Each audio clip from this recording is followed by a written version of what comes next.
Assalamualaikum warahmatullahi wabarakatuh.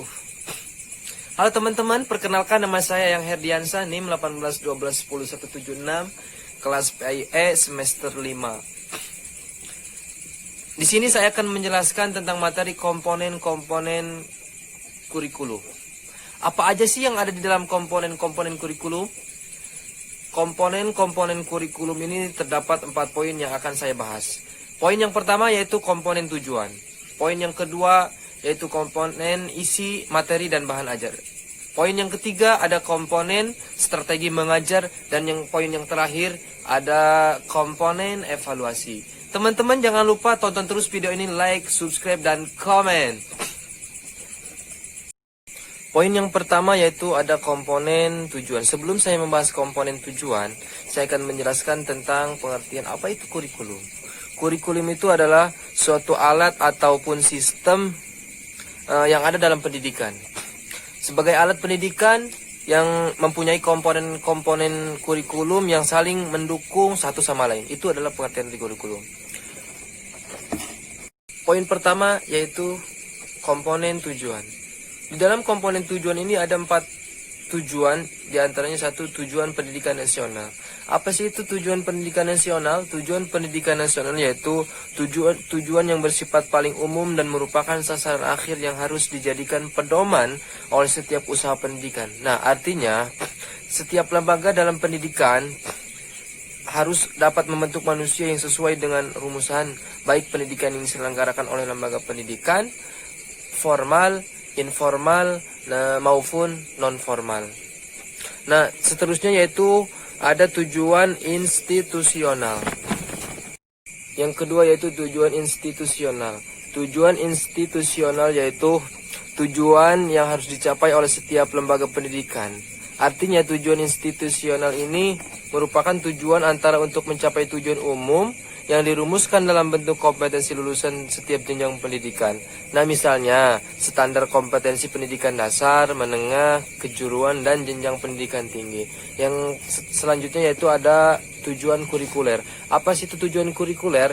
Tujuan kurikuler ini harus dicapai oleh setiap bidang studi atau mata pelajaran. Yang keempat, tujuan pembelajaran atau tujuan instruksional. Tujuan pembelajaran ini atau yang disebut juga dengan tujuan instruksional merupakan tujuan yang paling khusus. Tujuan pembelajaran adalah kemampuan ataupun kompetensi yang diharapkan dapat dimiliki oleh siswa setelah mereka melakukan proses pembelajaran tertentu. Teman-teman, masih dengan saya komponen yang kedua yaitu komponen isi, materi, dan bahan ajar. Kita kupas teman-teman apa itu komponen isi, materi, dan bahan ajar. Komponen isi dan struktur program atau materi ini merupakan bahan yang diprogramkan guna mencapai tujuan pendidikan yang telah ditetapkan. Nah, uraian bahan pelajaran inilah yang dijadikan dasar pengambilan bahan dalam setiap belajar mengajar di kelas oleh pihak guru. Jadi komponen isi ini yaitu yang biasanya sering diambil oleh guru. Tuh. Seperti kebutuhan penentuan pokok-pokok dan sub-sub pokok bahasan didasarkan pada tujuan instruksional ini. Isi ataupun materi dalam komponen ini berupa materi-materi bidang studi seperti matematika, bahasa Indonesia, IPA, IPS itu yang terdapat di dalam komponen isi ini. Poin yang ketiga yaitu komponen strategi mengajar. Apa sih itu komponen strategi mengajar? Perlu teman-teman ketahui nih. Komponen strategi mengajar itu biasanya di sini guru ini yaitu sebagai pusat dari informasi dan semua pengetahuan yang ada di dalam peserta didik, pasti itu pusatnya guru. Sedangkan peserta didik ini adalah hanya dianggap sebagai objek yang secara pasif menerima sejumlah informasi dan pengetahuan dari guru tersebut. Nah, jadi strategi pembelajaran yang berorientasi pada guru tersebut ini mendapatkan reaksi dari strategi kalangan progresivisme. Nah, adapun menurut kalangan progresivisme ini yang seharusnya aktif dalam suatu proses pembelajaran adalah peserta didik.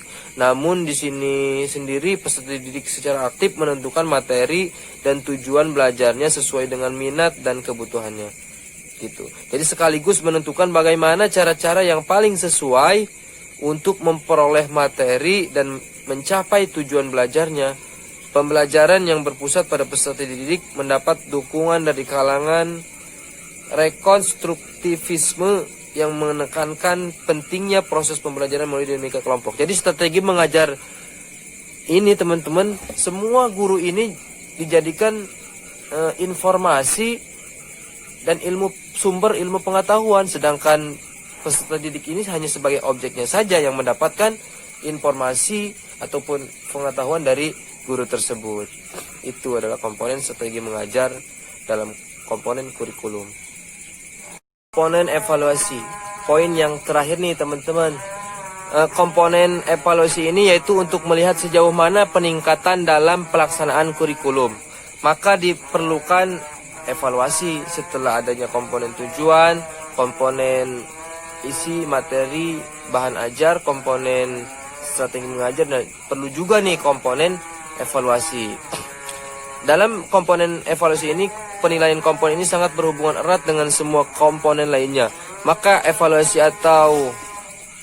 ini akan memantau tingkat keberhasilan dari semua komponen.